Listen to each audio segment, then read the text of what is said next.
Olá a todos, estamos de volta com mais um podcast aqui da Amazon TV, recebendo nada mais nada menos que sempre dois amigos agora, Anderson Dick e Leonardo Fontolan. Eles não precisam nem dizer quem são, primeiro que vai aparecer embaixo escrito aqui, né? Segundo, porque todo mundo os conhece, né? Obrigado por terem vindo aqui, tá? Obrigado pelo convite. Obrigado. Esqueceu de dizer que eu sou cliente também. Aí, cliente da Amazon, né? Aqui, ó, depois que eu serei filme ali, pois é, tem um Jeep lá fora, aguardando, foi todo equipado, e a MLFT tá aqui, depois vocês podem filmar ela ali, o MLFT ali, que isso aí é uma honra pra mim, tá? Mais pra mim do que pra ele, tá? E, cara, bem-vindo vocês dois, tá? Pra mim é uma honra estar os dois juntos. Não sei se vocês já tinham conversado assim em algum programa alguma vez juntos. Né? A gente já fez alguns bate-papos, palestras, mas legal. É o primeiro. Legal. É verdade, é o primeiro. E então é bacana estarem juntos. Eu acho que juntar pessoas, e ainda mais vocês dois, né? Depois de tudo que nós estamos vocês passaram bastante e vêm passando. Sempre tem um desafio aí, né? Sempre tem desafio, né? E agora mais um. Mas vou deixar eles falarem, né? Nem vou entrar muito nos detalhes. Obrigado mesmo, Anderson e Leão. Prazer, tá? E aí, Anderson? Tudo bom, cara? Tudo prazer bem. aí. Prazer, eu acho que tô uma honra enorme estar conversando aqui, porque eu acho que tu tá fazendo um excelente trabalho e segundo, tu é um dos caras, eu acho, mais bem relacionado acho que tu é o cara mais bem relacionado que eu conheço no mundo. Não é verdade. Literalmente, assim, ó, se precisa de alguma coisa que precisa chegar em alguém, tu é o cara. Obrigado, então, cara. Não é à toa que tu tá trazendo tanta gente pra cá e um sucesso tão grande aí nesses papos, né? Obrigado mesmo. Essa aqui eu tenho a sorte de ter bons amigos, né? Normalmente fala que a gente tá a 2 ligações de qualquer pessoa, né? O cara do meio é o estima. Isso é brincadeira. Não acreditem nele, gente. Não acredito, mas eu tenho a sorte de ter bons amigos mesmo. E vocês são dois caras que eu conheci através do Lê, né? Do Leonardo Fração, lá no churrasco que a gente fez, a inauguração da Fueltec nova, né? E, cara, eu já admirava a história, porque tem mais, nós nem vamos falar que ele começou no apartamento da Barros Cassal, fazendo um Vectra de um amigo, todo mundo já sabe. Quem não sabe, procura outros podcasts. Nós vamos falar de outras coisas hoje aqui, né? É legal tu estar junto, cara. Porque tu não entendia nada de carro, né? E hoje tu tá entendendo de carro, né? Pouquinho. Já anda de Wrangler, tá? Anda de Wrangler. Né? Andava de Tesla, agora ele anda de Wrangler. Eu sei. Ele andava de C3 quando ele entrou na Fueltec. Eu não sei se aí permite aqui, eu pensava se vai ser Citroën C3. Citroën C3, cara. Isso. Em janeiro de 2009, quando entrei na Fueltec, aí em seguidinho. Foi assim, quase teu fim de carreira. Começou mal. Quando cheguei para um C3. Tu é de Santa Cruz também, né, cara? Morei muitos anos lá. Morou lá. Sou paulista, São José dos Campos, mas com 5 anos de idade fui para Santa Cruz e me considero um Santa Cruzense aí. Tu fosse para lá, teu irmão também foi para lá, Sim. né? Pai, mãe, irmão e eu. O resto da família tá em São O irmão José. dele, para mim, é um quiropraxista, assim, que... Quando tu tá de mão cheia, quando tu tá mal, o cara te bota no lugar, assim, uma facilidade que... Se tu estiver bem, ele te faz ficar melhor ainda, né? Tá certo. E aí vocês conheceram lá? Em Santa Cruz. Podemos contar essa história. Meu primeiro negócio, digamos assim, eu botava um anúnciozinho no jornal com 16 anos de arrumar computador. Eu tinha uma pastinha de CD pirata, assim, umas chaves de fenda, umas borrachas, e eu ia arrumar os computadores. Aí um dia eles me ligaram lá porque eles tinham um computador que precisava arrumar, apareci lá. Na verdade, quando foi lá em casa, eu e meu irmão, a gente estava começando o nosso primeiro negócio, que era gravar a seleção de CDs. Isso aí era o quê? 97, por aí. Por aí. Que seleção de CD? Antigamente, para tu escutar uma música boa, tu comprava um CD inteiro. Não existia MP3, né? Lembrando, então era aquelas músicas Wave, cabia 20 músicas. E tu comprava o CD da novela para escutar uma ou duas.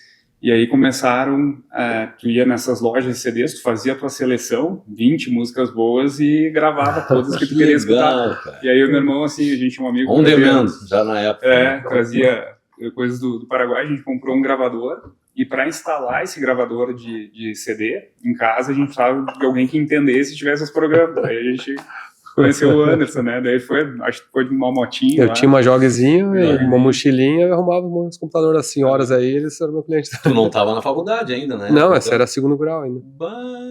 E só que funcionou?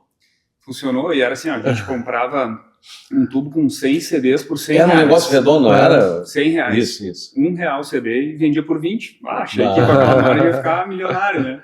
Pô, aqueles 80 pila que eu cobrei deles foi barato. Foi baratinho, cara. Aí, na época, a internet discava, pra baixar uma música, assim, era a madrugada inteira, ia de manhã lá ver, a música corrompia. Napster. Uma droga. Queimava um monte de CDs, aí durou pouco, assim, mas foi o início.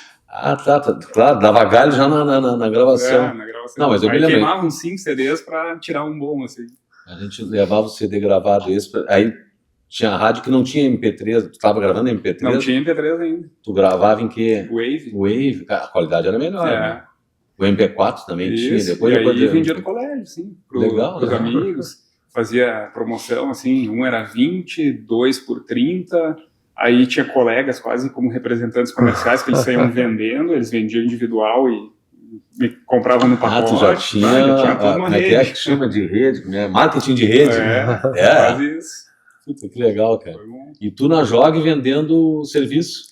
Eu arrumava computador, que era uma coisa que eu aprendi em casa sozinho, eu era meio nerdão, assim, e botava esse anúncio no jornal, depois mesmo na faculdade eu continuei arrumando computador, só que eu arrumava em Porto Alegre ou quando eu estava no final de semana em Santa Cruz.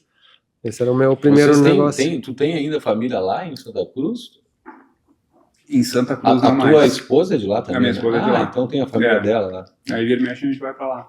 Legal, tu também vai seguindo, né? Você tava lá. Bacana, né?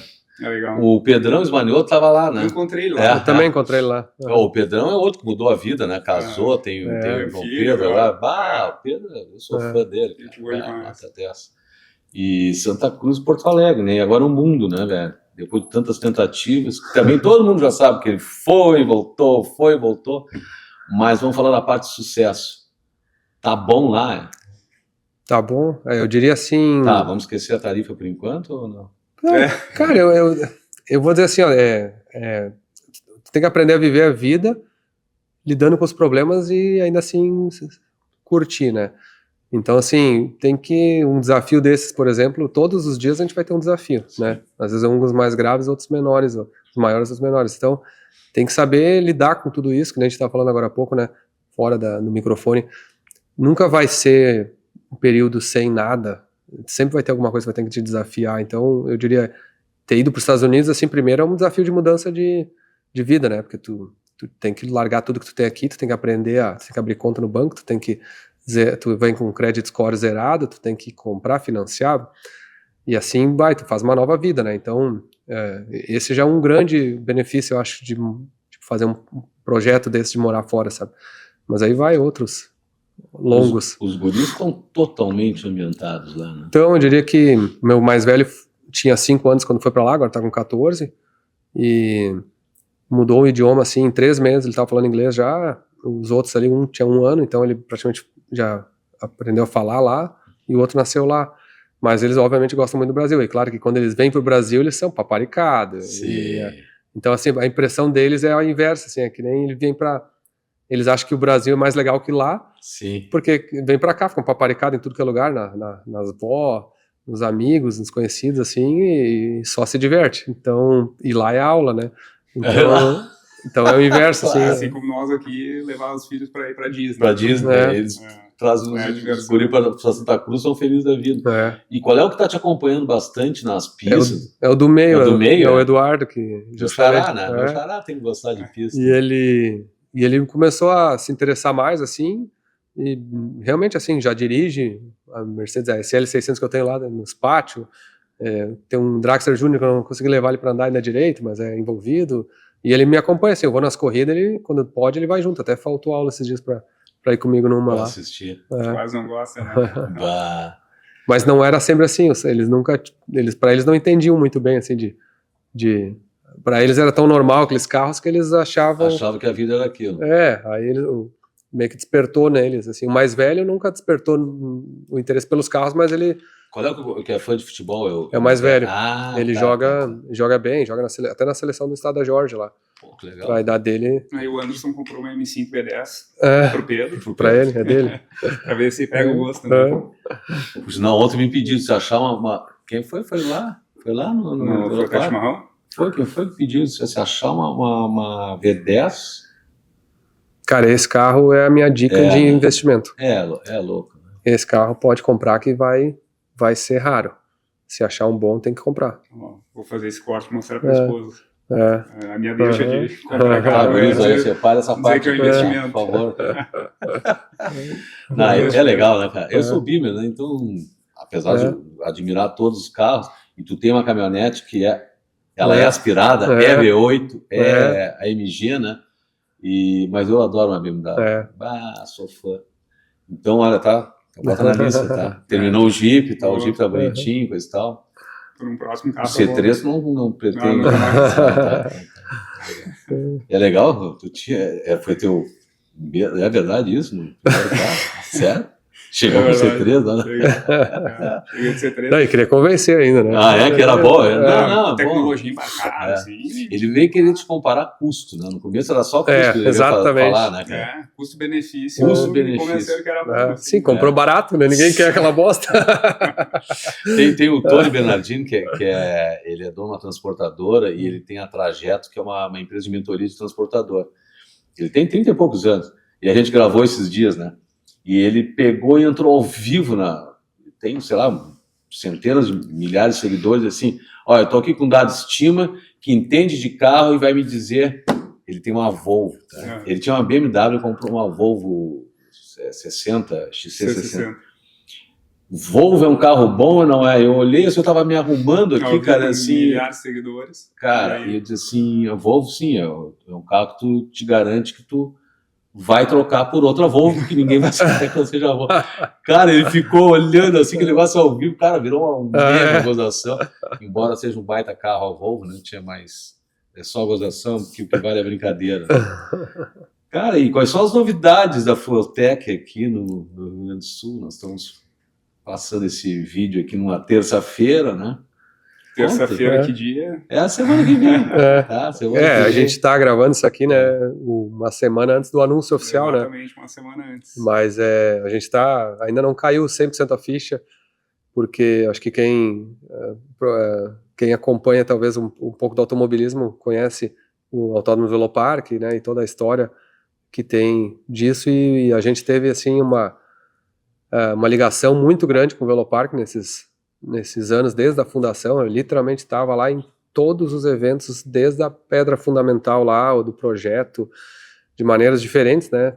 Era um guri assistindo lá e depois um entusiasta, competi, e aí a Fueltech é mais antiga até que o Velopark, né? A Fueltech já existia, então trabalhei inúmeras vezes, praticamente todos os eventos que teve lá de formas diferentes, e esse é um autódromo que é muito importante para o automobilismo nacional e, de certa maneira, internacional, né?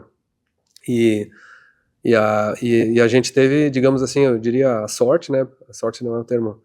É um termo diferente para trabalho, mas para oportunidade, a gente teve agora a oportunidade de dar continuidade, né, no autódromo.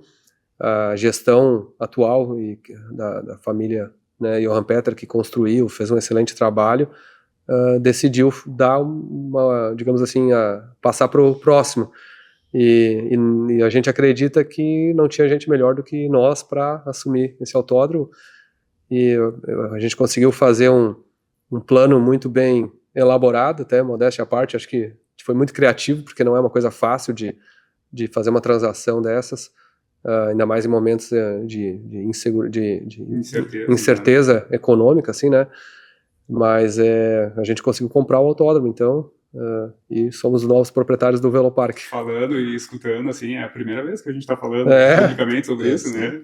Então, dá um arrepio, assim. Um brinde. Eu fui lá hoje, eu vou te falar, hoje eu fui. Um brinde ao Velopark aqui. Ao começo do Velopark, o que aconteceu no Velopark e a nova fase do Velopark. Eu até fui lá hoje, pela primeira vez após ter assinado o contrato. Então... O olhar é outro, né? Cara, é diferente. Mas eu vou te falar, a última vez que eu fui lá, a última prova, eu me senti dono daquilo lá. É mesmo? Mas foi, assim, um sentimento meio difícil de ter certeza, assim, sabe? Eu me senti muito bem. E sempre gostei muito de lá, obviamente, né? E acho que quem gosta de automobilismo adora lá, né? E assim, hoje eu fui lá pra gente tirar a foto oficial junto com a Sofia e com o Rogério, da Tech Speed, né, que comprou a parte do kart. Então foi separada a parte do kart e o autódromo, e a gente fez a foto oficial, assim, e pela primeira vez eu me senti assim, caramba, isso aqui é meu, é nosso. E um sentimento diferente, assim, eu vou dizer assim, é difícil ter um desses na vida. Né? Mas né, cara, quando tu vê, as coisas acontecem, né? Eu acho que eu tenho que puxar um pouquinho mais pra ti, só girar um pouquinho pra ti aí, só cuida a garrafinha ali. O microfone. Mas, cara, é um sentimento. Tu tava junto hoje lá? Não, hoje não. Tá. Amanhã a gente vai fazer as gravações lá. Legal. Mas eu já fui no Velopark, não depois de assinar. A gente assinou primeiro uma proposta, intenção de cumprir dentro, já estava certo, e agora o contrato oficial mesmo saiu semana passada, né? Que nós assinamos, mas eu fui num outro evento lá, já sabendo que adquirimos, e o olhar é completamente outro, né? Completamente outro. E aí tu olha cada detalhe e vai entendendo. Então, agora sim, ideias a gente tem um monte, né? Agora é botar em prática. Uma coisa assim, eu acho que é um dos autódromos mais bem construídos do Brasil. Modéstia à parte, não porque a gente participou diretamente, mas assim, nós tivemos a sorte de ter uma pessoa que projetou muito bem. Porque tu pega, assim, hoje autódromos no Brasil, é muito fácil tu criticar, assim, o acesso, a posição da arquibancada, o asfalto, a qualidade, assim, a disposição das coisas, e ali ele tem um projeto muito bem elaborado, óbvio que sempre dá para melhorar, questões de pista, curva, algumas coisinhas assim que a gente já tem nos planos, mas assim, o projeto em si é muito bem feito, foi muito bem cuidado nesses anos e muito bem administrado também. Porque hoje em dia um autódromo é uma propriedade, assim como um investimento difícil de ser lucrativa ou de ser até rentável mesmo, né, assim, de conseguir se manter, e eles com um trabalho muito bem, assim, eu diria, acho que por mais de 8 anos é um autódromo que é sustentável, e a operação em si a gente vai manter ela muito da mesma formato, assim, então não vamos fazer mudanças drásticas, não vamos fazer nada no sentido de arriscar negativo. Na dúvida, o time que tá ganhando, tu mantém. É óbvio que a gente vai incorporar o modelo Fueltech, digamos assim, de gestão, de administração, de marketing, e agregar coisas no sentido positivo, assim, para tentar aperfeiçoar mais ainda, sabe? Então, o autódromo já funciona muito bem. Isso é uma ótima notícia, né? Já dá para dizer quem vai administrar lá? Dá, temos a transição, na verdade, a equipe lá é relativamente enxuta, né? Sim. Hoje a gerência, o gerente lá é o Rodrigo, né? Conheci ele esses dias. Rodrigo KM, como todo mundo conhece. Fizemos um evento dos vira-latas lá, que não foi trilha, foi pista. Fizeram lá na pista. Eles recebeu, era do Gustavo Lerner e de algum outro. Legal. Que organizou lá, tá muito legal. E o Rodrigo, então, mantém como gerente, né? Tem parte da equipe administrativa, operacional lá que também vai ficar. Eu vou dizer que a maioria dos terceirizados, assim, que fazem desde ambulância, parte de tratamento de pista e esse tipo de serviços, eles vão... A gente já tem um relacionamento excelente com eles. Legal. Teve sorte que são empresas excelentes e que a gente já tinha relacionamento, então muita coisa vai se manter. A transição maior é, na verdade, da direção, né? A Sofia Costa aí faz um trabalho fantástico no Velopark todos esses anos. Ela levou... Ela foi forte, hein? Nas costas, assim, o autódromo em períodos de muita dificuldade econômica, dificuldade até política, estrutural, assim, e transformou o autódromo numa estrutura, né, eficaz. E ela vai passar o bastão para um grande amigo nosso, mas acima de tudo um profissional de altíssima, que a gente confia muito, que é o Alex Wagner, que foi escolhido a dedo, assim, e até foi engraçado porque a gente conhece o Alex eu conheço ele há uns 20 anos mais ou menos, como ele já foi nosso cliente, passou a ser nosso parceiro, hoje meus carros, a preparação da maioria dos meus carros é ele que faz, mas acima de tudo ele tem uma visão muito prática de gestão, ele é muito ligado ao automobilismo, então ele tinha todas as credenciais assim para ser o diretor, e ao mesmo tempo ele tinha um momento de transição onde encaixou a oportunidade para ele.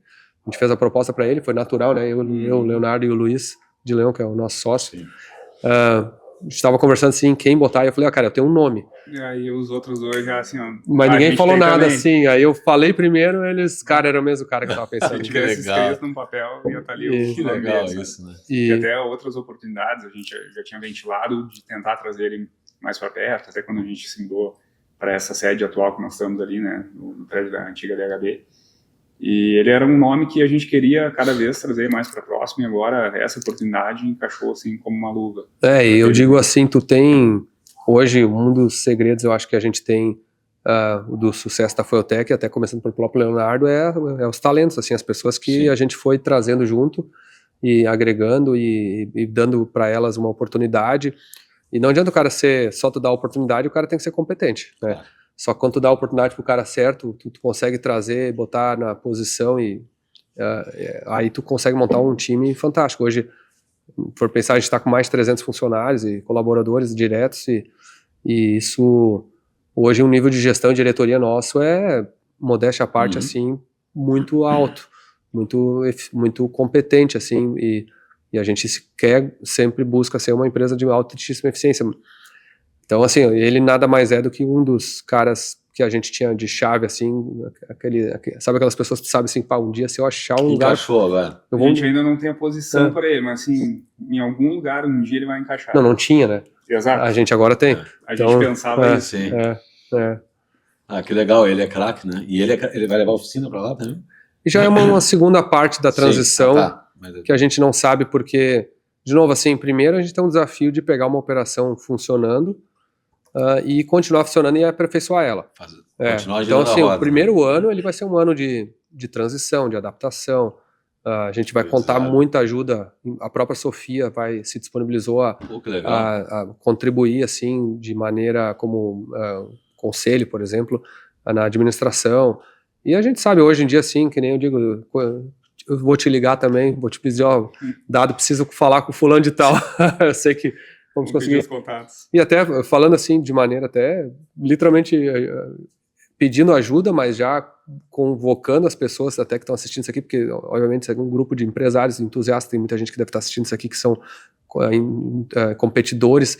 A gente vai precisar de muita ajuda, né? Sim. A gente vai, porque esse autódromo ele tem que ter sucesso e consequentemente isso traz benefícios para a economia inteira, para todos os modos. Então, assim, a gente quer fazer coisas que até então, por exemplo, tu falou dos off-road ali, nós temos a área do lado, que são mais 20 hectares, que hoje são umas vaquinhas lá, mas ali é o seguinte, uma reta escavadeira e já virou uma pista off-road, entendeu? Então a gente tem um monte, já dá para fazer um evento off-road lá também. A gente pega os caras... Assistiu o programa último aqui com o Chacal, assisti, né, Mauré?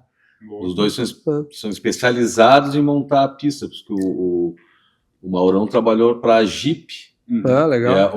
Lá nos Estados Unidos, o Chacal aqui, e para Toyota, etc. Então, cara, esse é um exemplo perfeito. Se a gente, cara, assim, juntando mentes brilhantes, interessadas, assim, a gente está muito aberto para dar certo, para trazer gente que está interessada em contribuir, e até, assim, empresas, por exemplo, patrocinadores, assim. Sim.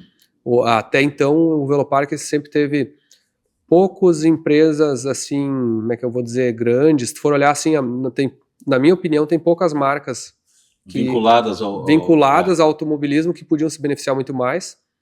E a gente quer, eu acho que com os contatos que a gente tem, o relacionamento, a gente pode apresentar isso aí, é um investimento muito pequeno comparado com, às vezes, o que eles fazem em outros meios que não percebe. E ali é um tiro de sniper, né? Tu vai falando e vai passando um monte de nomes e coisas na cabeça. Perfeito, então vamos pegar essa lista aí, vamos convidar, porque vai ser oportunidade para todo mundo, a gente precisa movimentar, né? Para nós vai ser um desafio, porque querendo ou não, a gente, né, como a gente falou, a gente saiu de uma enchente e um ano depois a gente está dando um passo desses. Obviamente dá um frio na barriga, não tem como dizer que não, né? Porque assumir um empreendimento dessa magnitude E ainda hoje a gente, obviamente, tem todos os envolvimentos aí com a Fueltech, com as empresas, mas a gente tem certeza que com relacionamento, com boa vontade, com estratégia, a gente vai fazer, não só continuar o legado, mas dar novos passos aí.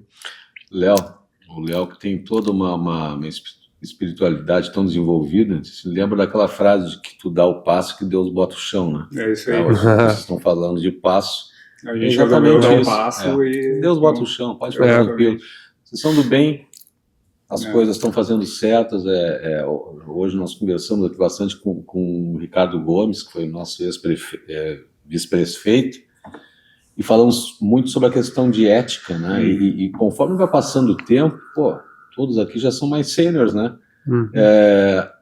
Tu vai vendo que outras pessoas passaram na tua vida que cada dia eles estão aprontando uma coisa nova, tem uma novidade pra ti, cara, e outros que podem até mudar, porque hoje existe essa mudança de, vamos dizer, eu vou usar uma palavra errada, de ramo, tá? Mas não é bem ramo, mudança com que tu trabalha, porque o mundo está muito ágil, né?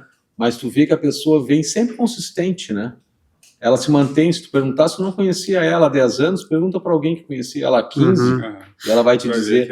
Então, segue firme que Deus bota o chão, cara. Acredita nisso. Tem uma frase que até uso, é um dos primeiros slides assim, de algumas palestras que eu faço, faça o certo e bem feito, que o universo conspira a favor. É o universo, é Deus, enfim. O que tu quiser chamar.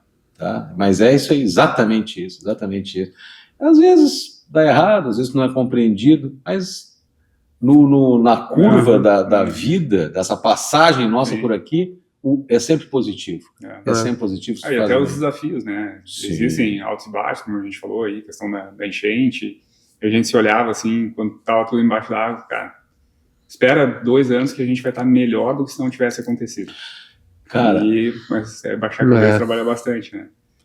Sim, só que na hora dá um frio na barriga, né? Com certeza. Eu me lembrei de uma história que o cara dizia que Jesus estava num barco com os apóstolos, sacudindo, sabe, uma tempestade enorme. Tu deve saber todas essas histórias, né?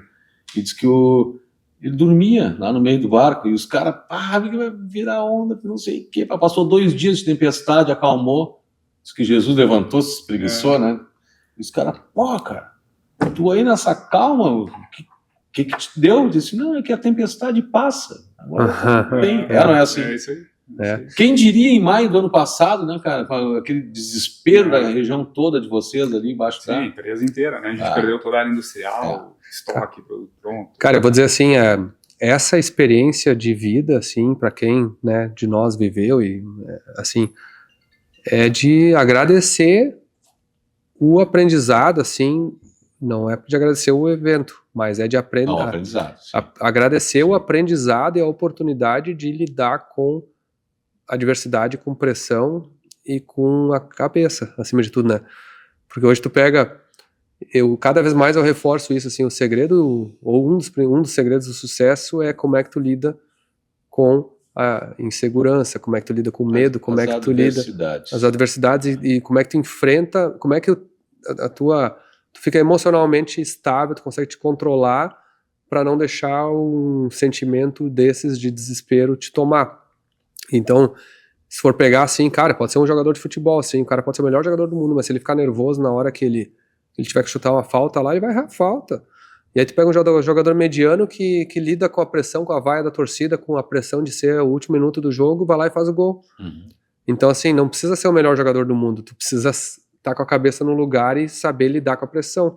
Porque se naquele momento tu conseguir pensar com calma, porque quantas vezes, assim, todos nós, né, cometemos um erro, assim, de não ter tido a calma, e aí depois tu pensa, caramba, eu tomei a decisão errada, ou podia ter feito diferente se eu tivesse mais calma. Só quando tu começa a perceber nisso, tu começa a identificar que tu tá nervoso, tu começa a identificar que tu precisa te acalmar, que tu precisa entender a situação, nem sempre pensar no pior dos casos é a melhor alternativa, pelo contrário, tem que às vezes pensar, cara, vou ter fé, o que for pra ser vai ser. Algumas frases gatilho, assim, achar o que te acalma, no caso, assim, né, e entender isso aí, tu consegue tomar as decisões mais assertivas e provavelmente depois daquilo tu vai perceber que o pânico, por exemplo, não ia ter ajudado em nada, e na verdade a maioria das decisões que tu faz errado, elas estão influenciadas por uma emoção que tu não conseguiu controlar ou entender, né? Então eu acho que diria assim, na enchente, assim, a maior dificuldade foi entender que por mais que tudo indicasse que era o fim da nossa empresa, a gente percebeu que, cara, dali era meio que quase era o fundo do poço, assim, por certa perspectiva, né? Tipo assim, nós perdemos todo o estoque, nós perdemos toda a linha de produção, nós ficamos 30 dias embaixo d'água, nós ficamos mais 30 dias limpando, 60 dias sem faturamento, praticamente, tinha que retomar todo o empréstimo, tudo aquilo, os empréstimos não estavam vindo, e era um cenário assim que a gente precisou pedir ajuda, né? Conto vocês, todo mundo aí, que muita gente ajudou de diversas formas. Só que eu vejo e eu conheço empresários até, ou pessoas que travaram naquele momento. E quando o cara travou assim, cara, inclusive eu tive momentos que eu não digo travei, mas eu não consegui raciocinar bem, e aí entra o time competente, o Luiz de Leon, nosso sócio nos Estados Unidos, tomou a frente e disse, cara, vamos entrar na água, vou pegar o avião, briguei com ele, porque ele discutiu comigo que a gente não estava tomando as atitudes, ele pegou o avião sem eu saber, veio para cá com o nosso diretor, que na época era o ex-diretor industrial, que estava morando nos Estados Unidos, o Fernando Thomas, pegaram o avião, vieram para o Brasil, entraram na água, assim, e nós tivemos gente dentro da empresa nossa que botou o cargo à disposição, porque disse que nós estávamos fazendo uma loucura. Cara, então assim, tu começa, foi num momento chave que a gente entrou, a gente conseguiu reduzir o prejuízo, mas acima de tudo a gente tomou a atitude que precisava fazer. E aí eu digo assim, quando a gente começa a entender assim certas coisas, tu não precisa tomar a decisão certa, tu precisa tomar uma decisão. E aí que a gente começa a entender, às vezes, que a maioria dos erros na nossa vida foi ter não tomado a decisão no momento certo. Então assim, tu fica meio que entendendo que não, se existe uma dúvida entre um caminho ou outro, e for muito e tu tá na dúvida assim, será que eu faço isso ou faço aquilo? E tu tá em dúvida, é porque provavelmente os dois caminhos são ok, e não é um certo e um errado. A gente tem o costume de pensar, se eu tomar uma decisão, um é o certo, o outro é o errado. O que facilita o entendimento é o seguinte, se um é o certo e o outro é errado, tu já é óbvio essa decisão. Então tu não precisa pensar, ela é óbvia. Mas quando tu fica em dúvida é porque os dois caminhos provavelmente têm prós e contras. Né? Tem um melhor e um melhor ainda. Então, assim, às vezes é melhor tu não tomar a decisão atrasada e tu escolher rápido. E aí, normalmente, o sentimento é o melhor guia. Tipo assim, não é a razão. Porque nem sempre tu consegue botar todos os fatores de racional no cálculo. Só que aí entra as pessoas que eu acho que têm a autonomia de ser líderes, que é os que eles conseguem entender melhor a razão, eles conseguem entender melhor o sentimento de uma decisão, e o resto do time tem que ter fé neles, porque eu mesmo, né, quantas vezes a gente falou, eu não consigo explicar tudo o que eu estou pensando, o que eu estou entendendo aqui, mas como eu fui intitulado para direcionar essa ação, tenham fé em mim, vamos fazer dessa maneira. Então assim, um líder, ele precisa às vezes tomar uma decisão, o exemplo arrasta, né? Tu precisa tomar uma decisão que nem sempre tu consegue justificar ela, mas que tu tem que tomar a decisão e ela tem que ser seguida, e o time tem que trabalhar naquela direção. Então, acho que a gente fez diariamente decisões chaves durante a enchente. A gente tinha todo dia reuniões ali das 8 às 9 da noite, que era quando a gente já não podia mais estar dentro do prédio, e um grupo chave de operação, e aquelas decisões, elas foram concatenando em sair daquele cenário de uma maneira surpreendentemente positiva. Agilizou muito o processo, né? Então, o que nós fizemos?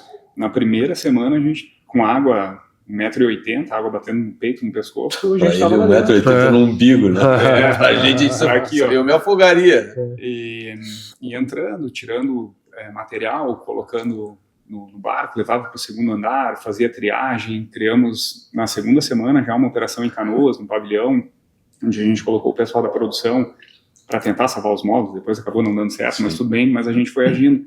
E desde a segunda semana a gente já estava produzindo em outras indústrias eletrônicas, que nos cederam as plantas, o pessoal da Inova, o pessoal da Novos, várias outras assim que nos cederam, então a gente entrava sexta-feira, final do turno deles, e tocava até domingo. Que legal, eu não sabia disso. E isso foi nos dando, assim, a gente conseguia fazer um produto ou outro, algumas linhas, para não zerar o faturamento total, né? E o fato da gente ter conseguido ir removendo o estoque material, estava tudo embaixo d'água, né? Fez com que um mês depois, quando a água baixasse, a gente tivesse uma agilidade na retomada. Fazer limpeza, levou mais um mês. Então a água ficou de maio a início de junho, quando a água baixou, aí, se não me engano, 2 ou 3 de julho, a gente já estava com uma linha toda emprestada, aquelas linhas SMDs, Speak and Place, do pessoal da Fuji, de São Paulo e da SAC. Foram parceirões de vocês. Parceirão, nos emprestaram até com que a gente conseguisse comprar as máquinas. Então, um mês depois que a água baixou, a gente estava produzindo a todo vapor já. E aí, segundo turno, tudo, para, digamos, correr atrás, né, não do prejuízo, mas tirar o prejuízo que tinha acontecido. Sim.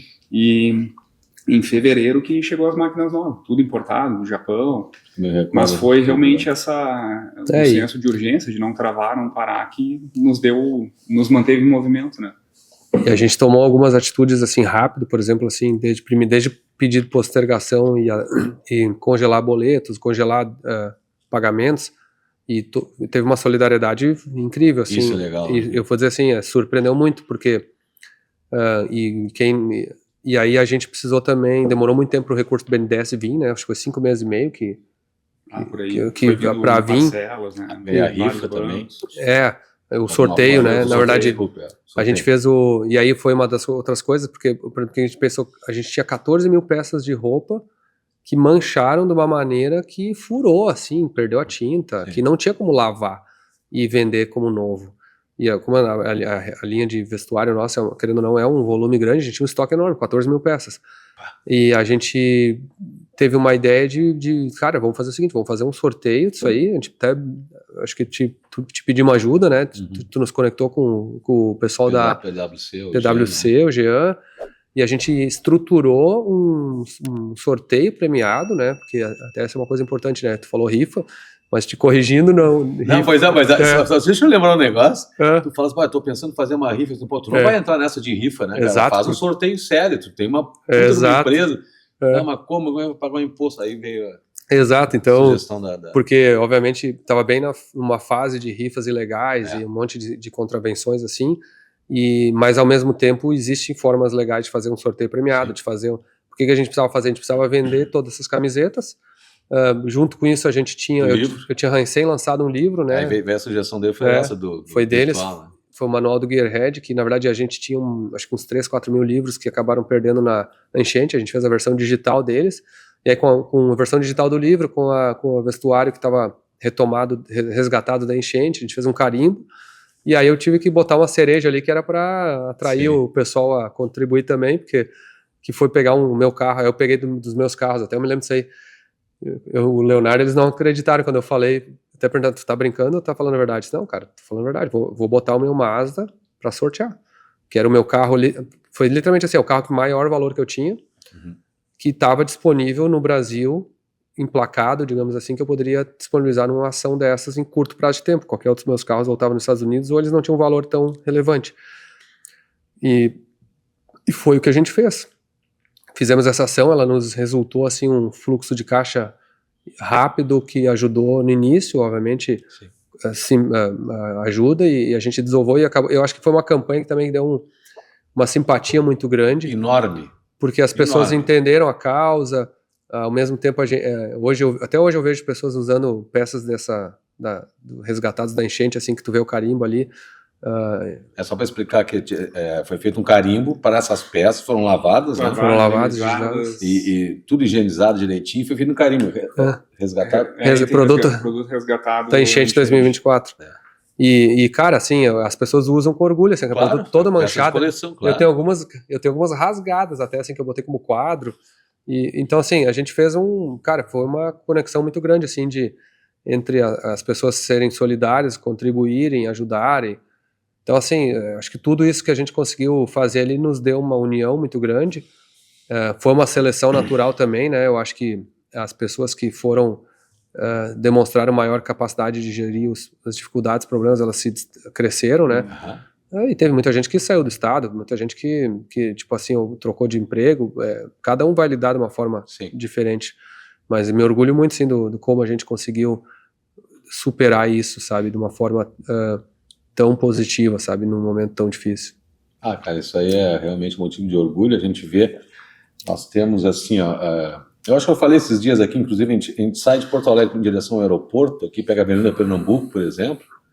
Quantos prédios tu vê que não foram pintados, arrumados, etc. Todo mundo tá funcionando, né, cara? Pode vir outra? A gente sabe que pode vir. Né? Longo prazo vão tomar medidas diferentes, coisa e tal, pode planejar, quem sabe, para a Nova Santa Rita, etc.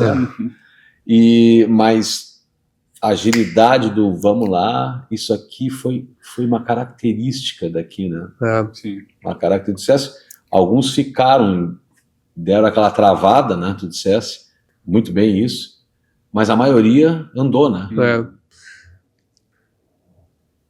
Tu vês uma coisa, tem um exemplo, o Rogerinho da Yamaha ali, da Motoriama, tá? O cara perdeu todos os negócios dele. Aí foram comprar os jets pro Floresta para doar, não, eu já doei. Ele doou os jets para... O cara tá sem dinheiro, sem estoque. E ele ficou no resgate direto. Eu sei porque eu conheço ele muito bem também. Cara, é um cara assim que doou, arriscou a própria vida, né? Ele é um exemplo, o Rogério, eu conheço ele é mais moço que eu, mas há muitos anos.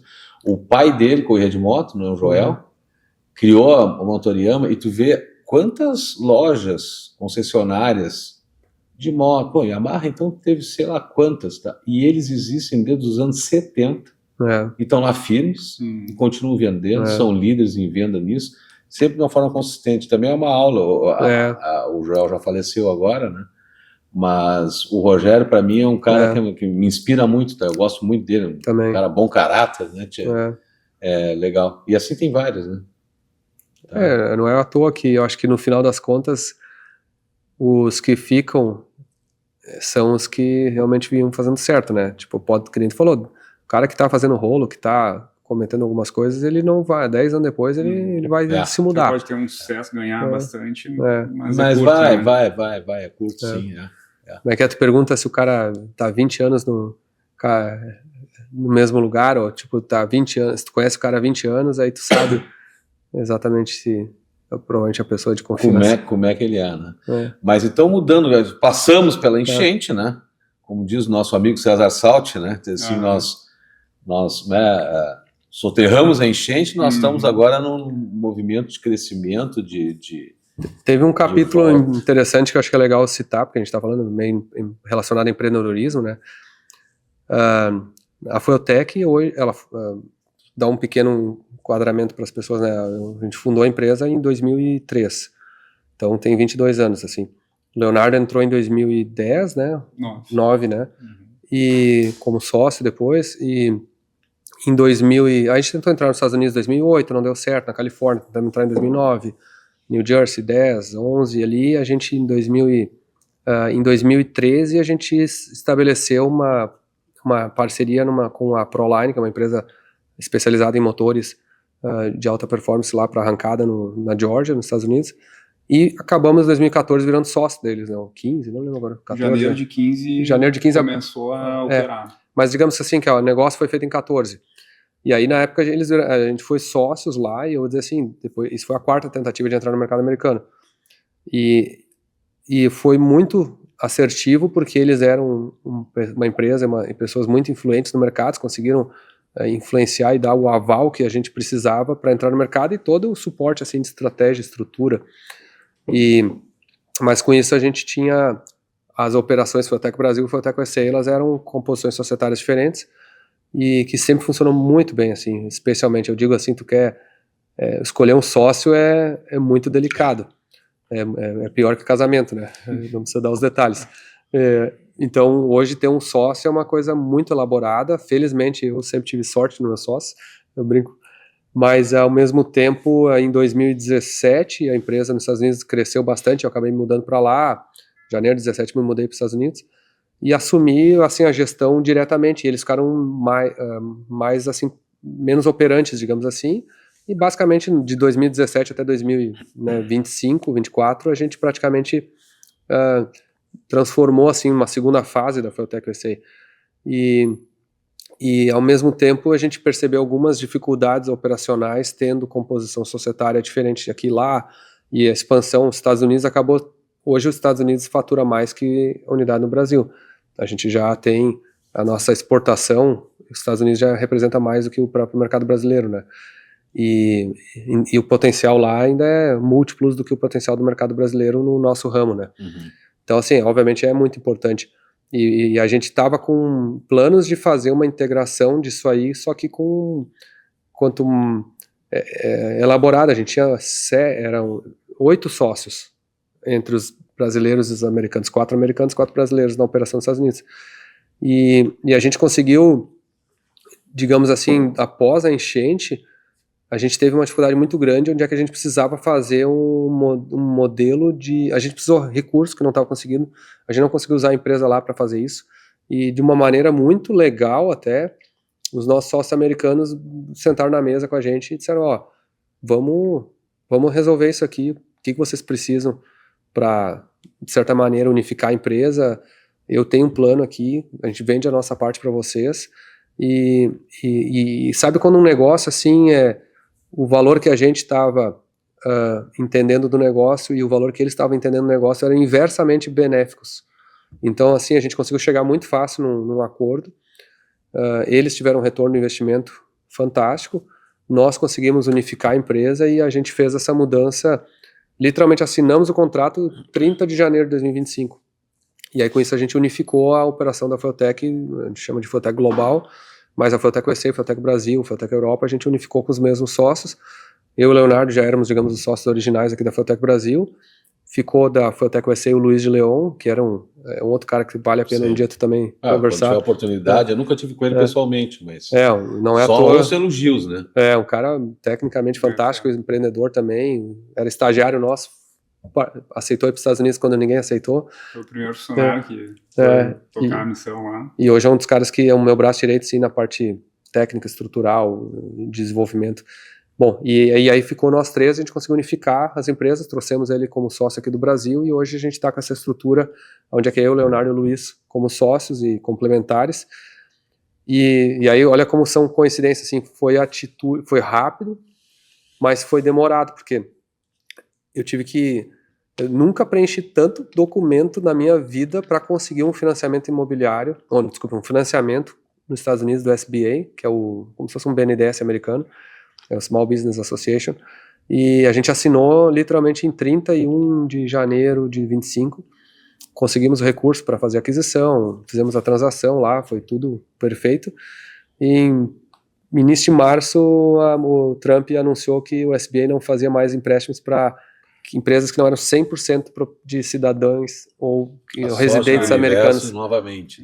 Exato, então foi um mês e pouquinho que a gente fez o timeline de conseguir esse recurso.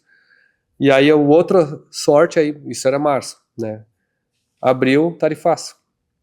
E aí a primeira grande taxação, né, no Brasil.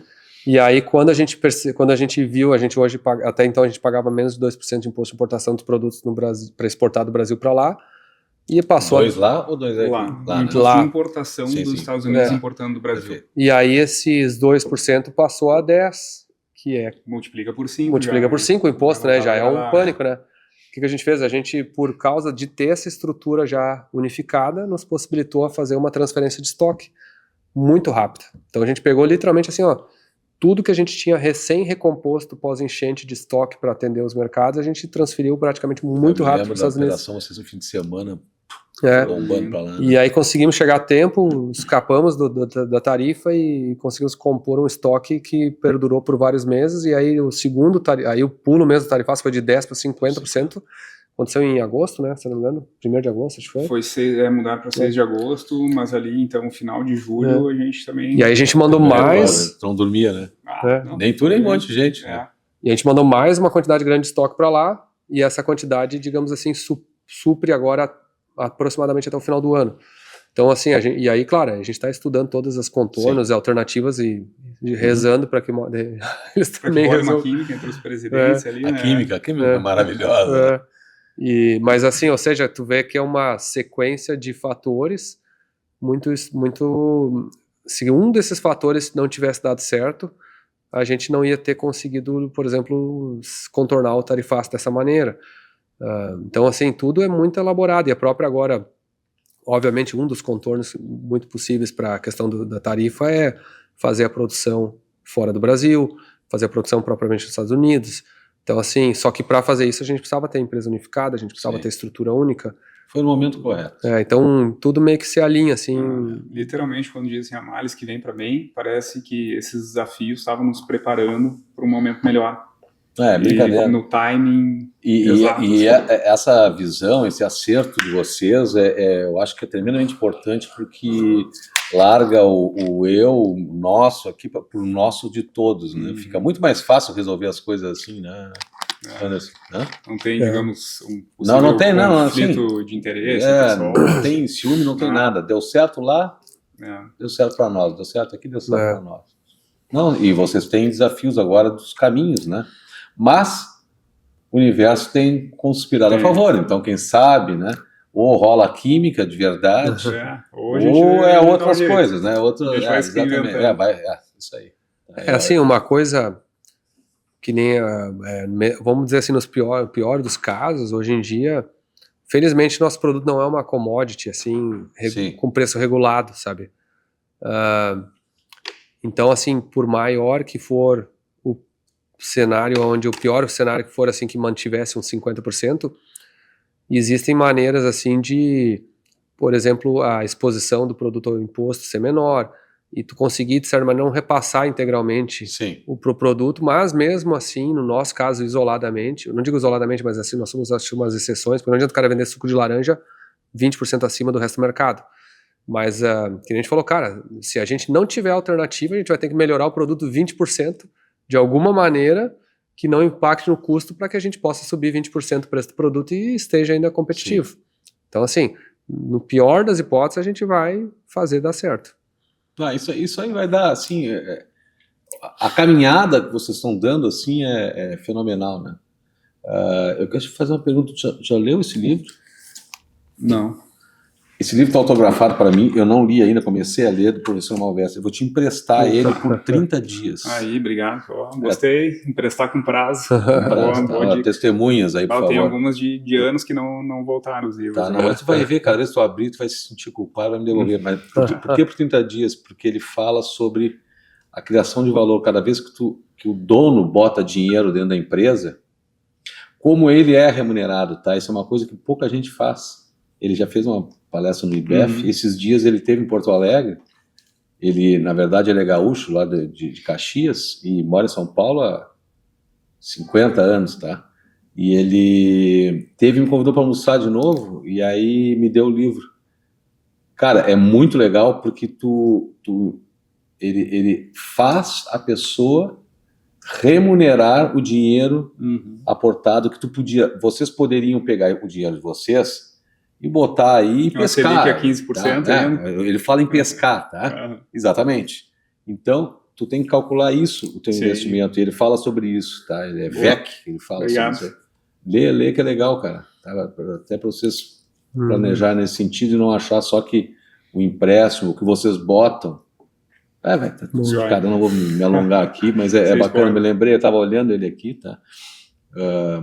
São os livros que eu ganhei esse mês aqui da Marta Becker também. Legal. Mas, tia, olha aqui, esse agora a Velopark, Estados Unidos, a Austrália, como é que tá, hein? Cara, a Austrália para nós é o quarto país maior de faturamento no mundo, assim, a primeira é Estados Unidos, segunda é Brasil, terceira é Argentina e quarta é Austrália. O que é forte lá? A arrancada é forte lá? Arrancada é forte, para nós a arrancada é forte, mas eles também têm, o automobilismo na Austrália em geral é forte. Mas para nós, particularmente o nicho que a gente mais tem sucesso é a arrancada. E assim, uma coisa interessante da Austrália, a Austrália é o berço mundial das injeções eletrônicas de performance. Sério? Começou lá. Todas, assim, as principais marcas de injeção eletrônica de alta performance foram fundadas, eu não sei quem é a primeira, mas eu sei umas 5, 6 que são de lá, e obviamente uma puxa a outra, influencia a outra, né? Legal. Porque quando tu tem uma indústria de sucesso, acho que num país que começa a se destacar, obviamente tu incentiva outras pessoas, empreendedores a seguir aquilo lá, assim como o próprio Brasil, né? E assim, a gente de fora estar tendo sucesso lá é meio que até estranho, assim, porque a gente, caramba, tu vê, os caras têm uns produtos excelentes e a gente tem hoje uma repercussão muito positiva lá. É um lugar longe, né? Eu tô com minha filha mora lá há 1 ano, né?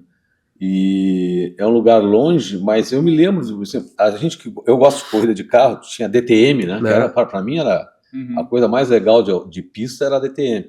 E lá tinha a Vauxhall, que eram os ômegas, né?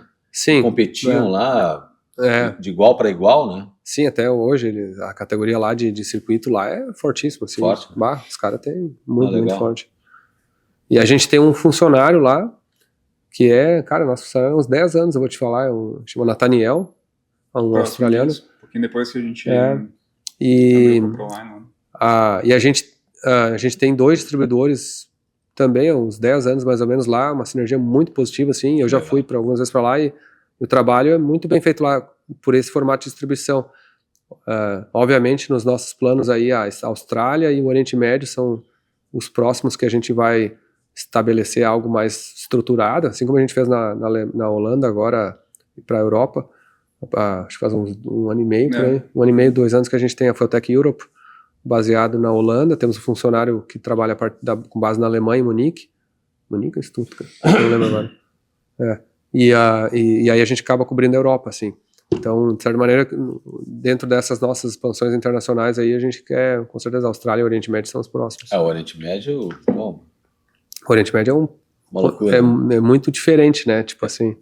Tem potencial... Quem quiser assistir o episódio com Giuliano Borilli, ele é um cirurgião plástico, né? E hoje ele também ele é residente lá porque ele faz cirurgia aqui e lá. Então ele se divide, né? E o que ele me fala desde que ele conheceu, ele tem 40 e poucos anos, o Borilli. É legal porque ele fala assim, Dubai é o lugar que todo mundo tá lá para game, para fazer negócio, tá? É um lugar nacionalidade, né? E que tu senta na frente de uma pessoa, tu sabe que a pessoa quer fazer negócio e tu quer fazer negócio. Então é muito, entre aspas, fácil de compreender, não precisa fazer rodeios, entendeu? A maior parte das pessoas de lá é de fora e tá lá para trabalho, para negócio. Isso é bacana. E, bom, ele adora carro e adora mexer e conhece tudo. O Borilli, os irmãos dele são gente fina, muito, muito legais. Mas, cara, olha aqui, eu não sei se vocês querem contar mais alguma coisa, mas querem fazer umas considerações finais. Eu não quero tomar mais o tempo de vocês aqui, mas eu gostei muito do papo, porque a gente falou das coisas novas, né? E a gente não pode largar o episódio antes do anúncio aí, né? Tá. Mas eu agradeço muito essa confiança, vocês terem falado isso para mim. Eu queria que vocês tivessem a liberdade de fazer umas considerações finais e a quem vocês dedicam esse episódio. Inclusive, assim, foi um dos poucos que a gente abriu antes... Muito cedo, né? Muito cedo. Era bem no começo mesmo. Então, a gente tem uma consideração muito grande por ti. Muito obrigado. E tu foi um daqueles poucos, assim, cara, na verdade, quando concretizou o negócio, a vontade era sair contando. Berrando, né? Sair berrando. Mas, assim, a gente foi super contido. E um dos poucos, assim, que a gente contou foi obviamente, foi para ti, né? Sempre... não só os contatos, assim, mas ideias. Conselhos, né? Conselhos, exatamente. É um cara que a gente considera muito aí. Obrigado pela parceria aí. Eu acho que, complementando, assim, acho que a gente está aqui hoje em homenagem a ti, né? Obrigado. Então, cara, se tem alguém para homenagear, é a tua pessoa. Eu acho que eu vejo que tu contribui com a comunidade, com as pessoas e os empresários e consequentemente com toda a comunidade, porque de maneira mais impactante que talvez tu perceba, né? E então conseguir ajudar e conectar as pessoas, cara, às vezes é só a conexão que falta. Tu tem gente com ideias boas, tu tem pessoas precisando de ideias, tu precisa conectar as pessoas. Eu acho que esse papel, cara, tu tem que ganhar um prêmio por causa disso, sabe? Que isso, gente, porque querendo ou não, cara, isso aí faz uma mudança mais significativa do que às vezes uma doação, entendeu? Não me entenda mal, acho que precisa de doação financeira, Sim. precisa de outros institutos, precisa desse tipo de coisa, mas conectar e fazer as coisas funcionarem é uma coisa que tu faz um trabalho fantástico, assim, e de novo, a gente tem orgulho de estar no teu círculo e eu acho que todo mundo que te conhece valoriza isso. Se não fosse por isso, as pessoas não estariam sentando aqui na mesa e tu é tão bem recebido em todos os lugares que tu participa aí. Obrigado, cara. O orgulho é meu, a honra é minha de vocês estarem aqui, sério mesmo. E se eu posso dedicar alguém, eu vou dedicar às nossas famílias, nossas 3 famílias aqui, porque são compreensivas e apoiadoras pelo que eu sei de vocês dois, a minha também, tá? Para a gente poder fazer as coisas que a gente gosta de fazer, que a gente tem que fazer tantas vezes e que a gente faz, tá? E vocês fazem a diferença. Me sinto muito orgulhoso de vocês serem uma empresa gaúcha, serem as pessoas que vocês são, tá? Essa espiritualidade que transita na volta, o teu carisma, o bem que tu fazes. Gente, ele passa 3 horas de pé, tirando foto com as pessoas e sorrindo de coração. Isso faz uma diferença tremenda, porque tu não consegue enganar muitos por muito tempo, tá? Então, o Léo entrou nisso também, com o advento da nova Fueltech, já anda de Wrangler, tá? E evoluindo, né? C3 para um Wrangler, tá? Não, sim. Só que ele veio aqui a primeira vez. Posso contar? Pode. Então, hoje... Não, conta aí, depois eu vou te dizer porque que eu vim com ele, de novo. Eu tinha acabado de pegar o Wrangler. Foi a primeira volta, a primeira feliz pessoa da que eu fui vida, mostrar. veio aqui mostrar o que fazia, porque aí tinha pessoas que estavam oferecendo isso, oferecendo aquilo. Conversamos bastante, porque eu adoro ele. E aí dei tchau, eu sempre acompanho as pessoas até a frente, abrir, tchau, era de noite, né? Ele saiu, apresentei um mecânico para ele, que é o cara que a gente adora também, que é o Guilherme. Já sabia que ia precisar, né? Cara, ele sai daqui, velho. Era uma quinta-feira, ele ia pra praia sexta. Eu olho, o chão tem uma poça de... já. Tá sabendo dessa? Não, essa aí não conta. Aí não conta essa, não. né? Uma poça de óleo embaixo, eu olhei, pô, mas cara, o Jeep do Léo. Léo, onde é que tu tá? Tô não sei o quê, porque eu sabia que tu ia pra casa. Vai no Guilherme ali, devagar, porque ficou uma poça de óleo que é grande, mas não é enorme. Não, sabe, tava estranho. Ele desviou, foi no Guilherme, era 0 óleo. Não tinha, cara, tava assim, ó. Nem óleo. Seguinte, mas ia destruir. Ganhamos um Jeep, né? Ganhamos um Jeep, né? Salvou o Jeep. E deixou a marca aqui, né, cara? Esse chão aqui poderia lamber. Não pode. Eu fiquei mais chateado por ter sujado teu chão do que. Não, impecável, cara. É verdade. Pô, você não acredita. Não, eu tenho uma gozação que os caras vêm às vezes, a gente vem fazer churrasco, vocês já vieram aqui várias vezes. Né? Aí veio o cara com a compra para descarregar o gelo. Pá, deixa aquela marca em 3 minutos e meio, né? Tá? E quando deu enchente, eu emprestei para um cara que, pô, eu tenho um carinho especial, que é o Luiz Fernando, da F-Power. Sim, amigão do tempo. E ele tava piradão, eu comecei a ligar para cada um. Eu tava ajudando na logística lá do Floresta, mas eu comecei a me lembrar das pessoas. Tá? Falei com o Léo, falei com o João Santana, da Axo Blindagens, comecei a ligar, Dudu, da Dunas Veículos. E aí liguei para o Luiz Fernando. Luiz Fernando, como é que tu tá? Eu chamo de chefinho porque a gente trabalhou juntos há 30 anos atrás, quase. E tô desesperado, porque eu tô com os caras na oficina, não sei o quê. Ele tava dormindo lá, né? O vizinho de vocês. Tu foi junto lá com Não, mas eu tava no resgate da empresa e o Adam... Rodrigo Adam, foi buscar lá. E eu parei e pensei assim, cara, faz o seguinte, olha aqui, ó. Tu quer esfriar a cabeça? Quer? Então fala assim, tu vai lá para a Amazon e trabalha lá. E disse, pá, tá brincando? Não tô. Aqui tinha uma Ferrari de um outro amigo nosso que estava com ela, que é amigo que tem presta serviços de polimento, coisa e tal, o Lucas. E mais não sei qual era o outro carro que ele me pediu na sexta-feira. Disse, cara, não sei porque eu tô com um negócio, vou botar uma plataforma, eu vou levar, eu posso guardar lá na Amazon? Claro, vem. Cara, na sexta para sábado, aquele, sabe? Subiu água. Então a gente tirou os carros e eles vieram trabalhar aqui e isso ajudou a cabeça, só nesse sentido, tá entendendo? Não, Então, ajudou demais. ele ficou bem, né, cara? Carros, Ele atendeu um monte de carro. Atendeu aqui. E ele deixou marca de óleo aqui, tá? É, Esse aí. não foi só eu, então. Não foi o Não, primeiro. eu falei tudo isso para gozar que o Luiz Fernando deixou marca de óleo aqui, cara. Mas são pessoas especiais que a gente, nessa jornada da vida aí, a gente traz, sabe? Eu sou levado junto, às vezes eu trago junto, mas a gente vai ver, cara, é tão simples, né? É tão simples tudo, né? Tá? Então eu agradeço muito para vocês terem vindo. Agradecemos. É um prazeraço. Aperta a mão aqui, os três. Valeu. Aqui, muito sucesso para você. Ao Deleon aí também, que esteja junto, tá?